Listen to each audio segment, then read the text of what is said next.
Halo Sobat Otomotif CNBC Indonesia. CNBC kali ini muter-muter di pameran otomotif yang ada di Jakarta. Nah, setelah ngulik semua sana-sini, CNBC akan ngulik satu mobil, bukan satu mobil, tapi 3 yang biasa dipakai nih.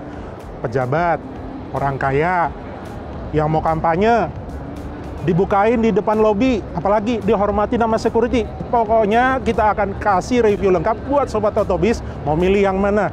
Ini mobil ini menunjukkan status Anda di depan banyak orang.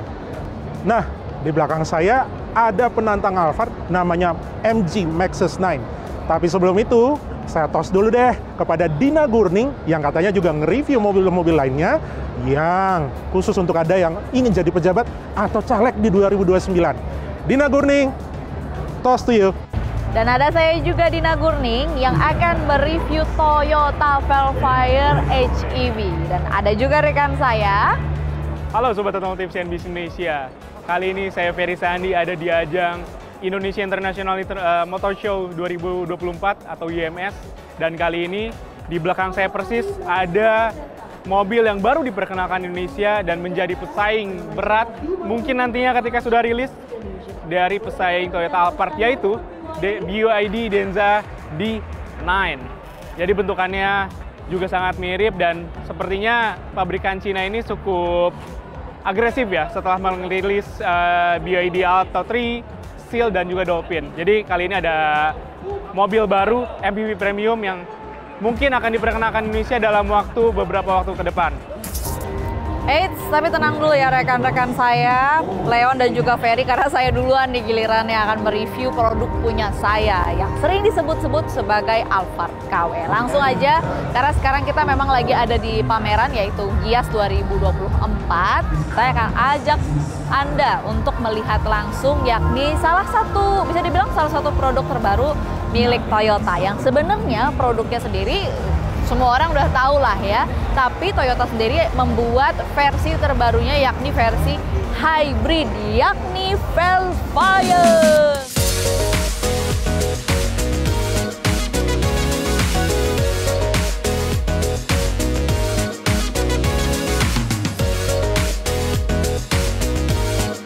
Velfire ini kan memang merupakan salah satu produk unggulan Toyota yakni di kategori MPV-nya ya, tapi yang versi luxurious. Kalau kita bicara mengenai eksteriornya dulu ya, Sobat Otomotif CNBC Indonesia, ya sebenarnya kalau secara body, Velfire ini masih sama aja kayak versi konvensional atau versi bensinnya begitu. Tapi kalau boleh saya berpendapat begitu ya, sebagai pemerhati produk-produk Toyota, kalau dibandingkan dengan Toyota Alphard, memang grillnya menurut saya pribadi lebih gagah Velfire. Velfire ini kayak kenapa ya? Karena grillnya tuh gede, lebih besar daripada Alphard. Kalau kita tahu begitu ya, Alphard kan memang grillnya lebih kecil. Nah kalau ini lebih gede, jadi nuansanya atau vibes-nya kalau anak zaman sekarang bilang tuh lebih gagah, lebih mewah gitu. Jadi konsep bahwa ini merupakan luxurious MPV itu jadi lebih dapet gitu. Nah kemudian karena kita tahu begitu, MPV luxurious ini memang kan orientasinya adalah kenyamanan penumpang, terutama penumpang second row. Jadi kita juga akan ulas juga di bagian dalam, terutama di second row-nya kita akan ulas banyak. Tapi kalau kita lihat begitu ke samping sedikit, kita lihat, saya review sedikit mengenai rodanya ya. Kalau rodanya ini seperti yang tertulis, ini merupakan roda kategori sport gitu. Jadi bukan untuk kenyamanan, tapi kategorinya adalah sport. Kemudian kalau kita ke samping, sebenarnya tetap balik lagi bahwa body si Velfire ini sama aja sama versi konvensionalnya begitu. Ini kan versi hybridnya. Nanti harganya juga akan saya mention. Nah, yang menariknya Sobat Otomotif CNBC Indonesia, bagian Velfire ini sama juga sih, tapi versi yang konvensional juga punya fitur serupa. Adalah kalau kita buka bagian belakangnya, ini sudah elektrik, tinggal dipencet. Tapi ada tombolnya, jadi nggak touch screen. Kelihatannya kan kayak touch screen gitu, tapi ada tombolnya sebenarnya. Coba. Nah, gitu. Jadi nggak, ya mobil mewah lah ya, udah pasti harusnya otomatis gitu. Nah ini bagian area bagasinya atau space-nya juga lumayan cukup luas. Kemudian ada beberapa controller yang nanti akan ditunjukkan di sini. Karena memang salah satu keunggulan dari produk-produk luxurious MPV-nya Toyota memang adalah ya itu tadi teknologinya. Jadi semua serba tombol, semua aturnya gampang gitu. Kita coba lagi, kita pencet.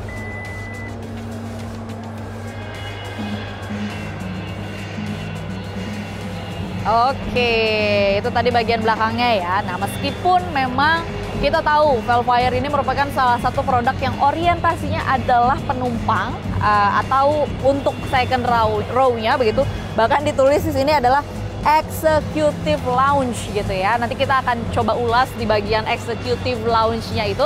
Tapi saya akan ajak pemirsa juga nih untuk melihat fitur-fitur apa saja sih yang ada di kursi drivernya terlebih dahulu. Yuk kita lihat.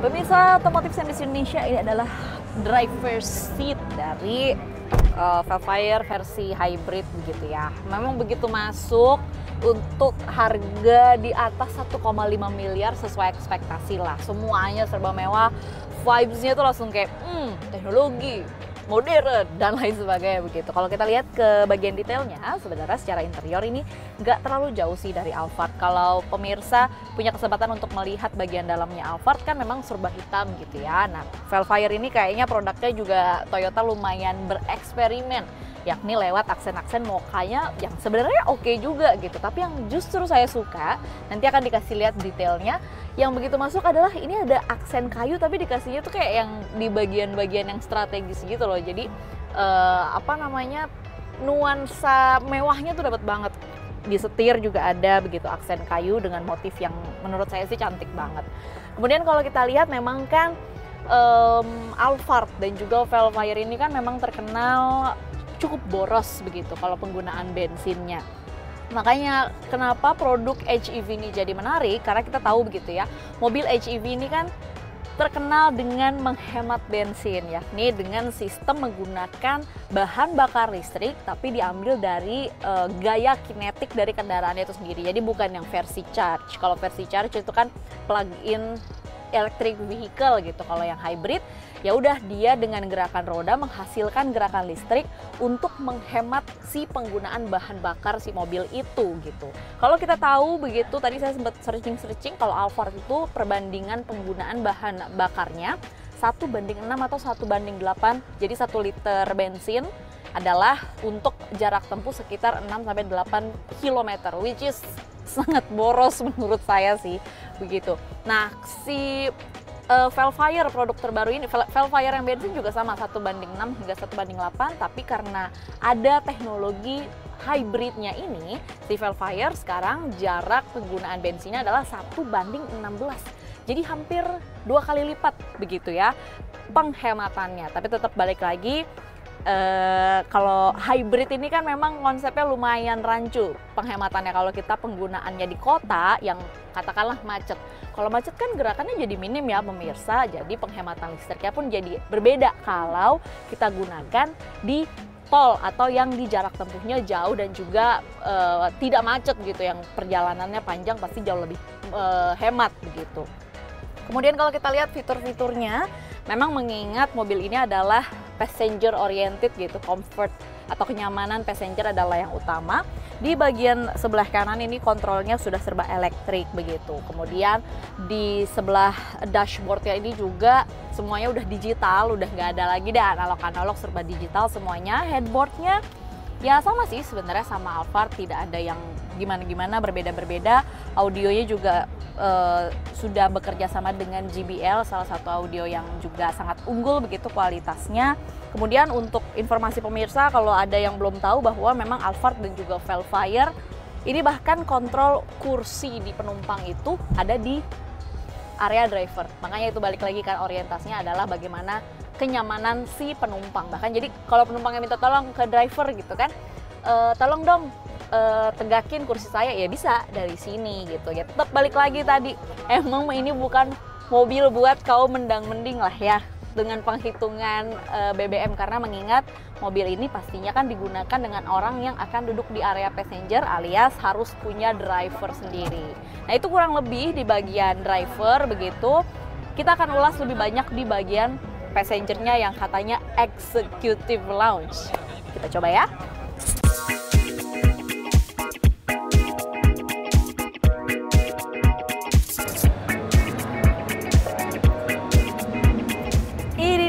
Bagian passenger seat Velfire HEV. Kita tutup dulu ya. Oke, kan semua serba elektrik, jadi nggak perlu didorong-dorong, nggak perlu ditarik-tarik. Nah, wah, impression pertama saya duduk di sini kayaknya emang dipikirin begitu ya, semua step by step passenger. Tadi saya saat melangkah begitu, yang saya lumayan sadar adalah di mana di sini ada pegangannya, jadi kayak nggak takut jatuh, jadi bisa langsung pegang, langsung set gitu. Nah, kemudian yang saya sadari juga yang kedua adalah memang mungkin yang membuat area second row dari passenger ini berbeda, ini adalah areanya tuh lebih luas gitu loh pemirsa. Kalau pemirsa punya kesempatan untuk naik Alphard atau yang punya Alphard begitu, pasti sadar bahwa Alphard tuh bisa ada space-nya dan ini enggak. Tapi jadinya passenger seat di second row ini duduknya pun lebih luas gitu. Dengan aksen-aksen yang tetap coklat-coklat, mocha-mocha. Kemudian kalau kita lihat aksen-aksen yang lain di sini ada beberapa controller yang kalau mesinnya nyala begitu, kalau tidak salah tuh ada fitur-fitur seperti pemanas, kemudian pendingin.